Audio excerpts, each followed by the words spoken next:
maganda ka pa sa morning kung tutusin. Magandang umaga po sa lahat ng mga nakikinig. Masisisi mo nga ba si DJ Jenny for thinking that DJ Tony, her radio ka-love team, was secretly in love with her? O sige, baka nga malambing lang talaga si Tony sa girls. Maybe he was just very, very protective of her kasi she was his work partner.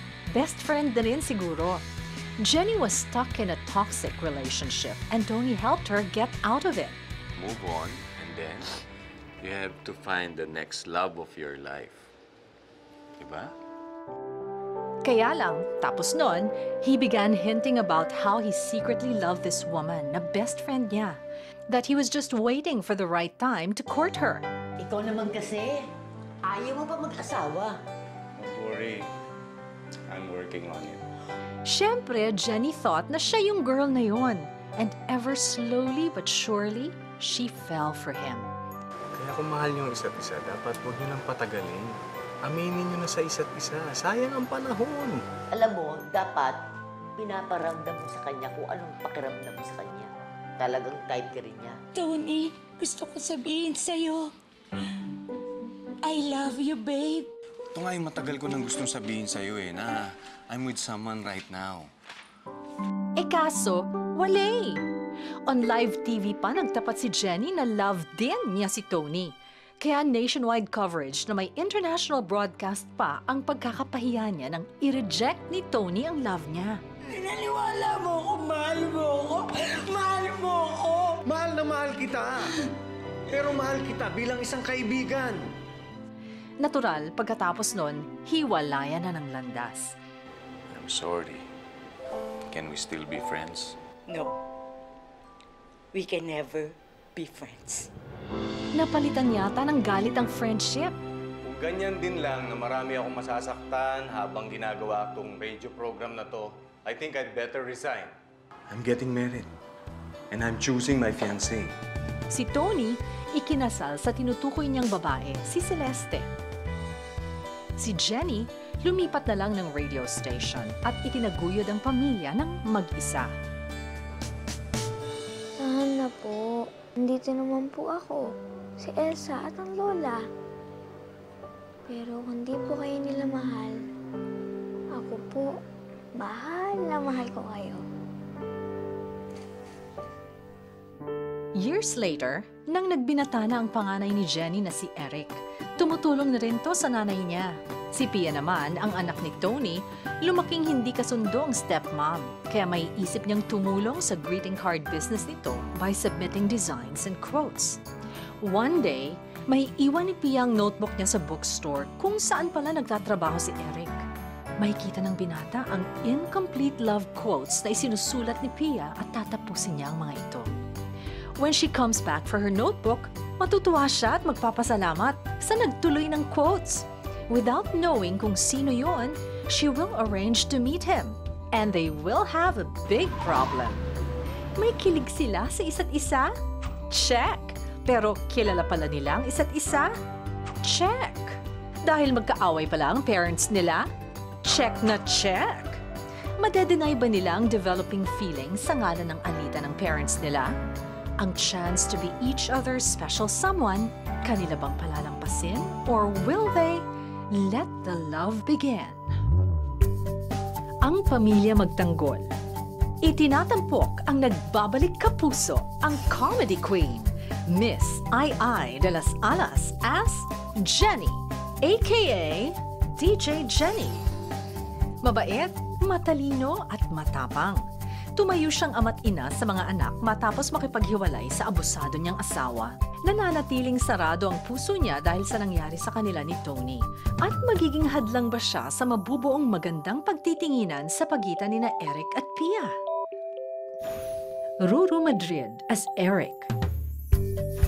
Panganay na anak ni Jenny. Bansot na payat. Natutuksong stick. Pero sa edad na 17, isa na siyang napakagwapong binata. Siya ang tumatayong ama sa mga kapatid.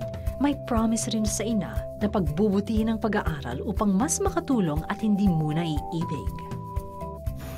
A.R. Angel Aviles as Elsa. Siya ang bunsong anak ni Jenny. Kahit bata pa ay palaban na tulad ng ina. she's mature for her age at hindi alagain. And Miss Gina Pareño as Lola Tasing.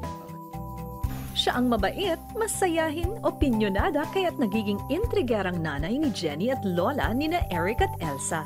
May mga pagkakataon pang mas makulit at mas pasaway siya sa mga apo. Matagal ng byuda, pero will she get another chance at love kapag muli silang nagkita ni Milton? Ang pamilya Santa Maria, Gardo Versosa as Tony. Siya ang dating co-host at kaibigan ni Jenny. Hindi niya sinadya at hindi niya ginusto ang nangyari sa kanila.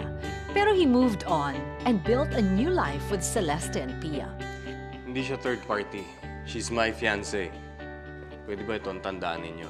Kahit kailan kami ni DJ Jenny, hindi kami nagkaroon ng relasyon. Sa muling paglalapit ng mga landas ng anak niya at ng anak ni Jenny, chance na rin bang maayos ang relationship nilang mag-ex-best friend? Donita Rose as Celeste. Siya ang second wife ni Tony at stepmom ni Pia. Siya ang tinutukoy ni Tony noon na babaeng gusto nito. Siya ang nagpapatakbo ng greeting card business nila. Anak mayaman, spoiled at matalino. Kaya she always finds a way na masunod ang gusto niya. Malayo ang loob niya sa stepdaughter dahil nakunan siya ng mahawa ng chickenpox kay Pia. Lumayo ka sa akin! Ikaw ang may kasalanan dito! Siya sa Gabby Garcia as Pia, anak ni Tony, isang daddy's girl. Natutukso siyang tabs, short for taba-ching-ching. Pero sa edad na 16, isa na siyang napakagandang dalaga. Matalino, mabait at may pagka-sentimental. Rita Daniela as Lucy. Siya ang antipatikang pamangkin ni Celeste na inampon at pinaaral nito.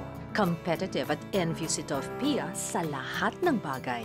Pati yata sa uusbong na pagkakamabutihan nito with Eric. Gagamitin siya ni Celeste laban kay Pia. Ang mundo ng radyo. Mark Anthony Fernandez as Jomar. Siya ang station manager sa bagong radio station na pinagtatrabahuan ni Jenny. Single, babaero, takot sa commitment. Gladys Reyes as Katie, aka DJ Katie Ferry. Siya ang top DJ sa kanilang radio station until Jenny came along. She's very driven. She knows what she wants and doesn't take no for an answer. Neil Ryan Sese as Jess, aka simply Jay-Z. Gwapo, macho, at tumatanda ng binata. Pinagkakamala ng iba na bading. Pero ang totoo ay secretly in love din kay Jenny. Itinatampok rin ang mga sumusunod na tauhan. Noel Trinidad as Manong Milton. Siya ang Chief Procurement Officer sa bookstore na pinagtatrabahuan ni Eric. Ang hindi alam ni Eric, ex pala ng lola tasing niya si Mang Milton. Fitos Ramirez as Uno. Therese Malvar as Lily Padilla.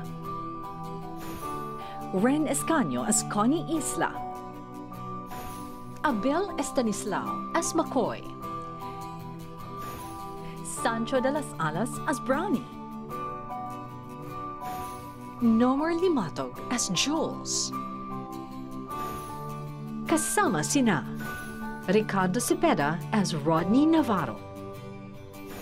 Joko Diaz as Enrico Salamante. Angeli Bayani as Epifania Yaya Ed Santiago. Let your heart believe. Let the love begin. Simula May 4 na. Weeknights on GMA Telebabad. Sa malikhaing panulat nina, Creative Director Roy Iglesias. Creative Block Head RJ Nuevas. Creative Unit Head Head Writer Agnes Gahilonia Uligan. Writers Maribel Ilag, Patrick Louis L. Ilagan, Rhoda S. Marino, Jessie G. Villabrille. Brainstormers Jihan E. Condesido, Rodney N. Junio, Loy Argel R. Nova. Sa masusing paggabay nina, Executive in Charge of Production Lilibeth G. Razonable. Vice President for Drama, Reggie Acuna Magno. Assistant Vice President for Drama, Cheryl Ching Se. Program Manager, Nini S. Matilak. Executive Producer, Leilani Feliciano Sandoval. Zoraya Topacio, Second Unit Director. Associate Producer, Jefflin G. Abrea. Sa mahusay na direksyon ni Miss Gina Alahar. Let your heart believe. Let the love begin.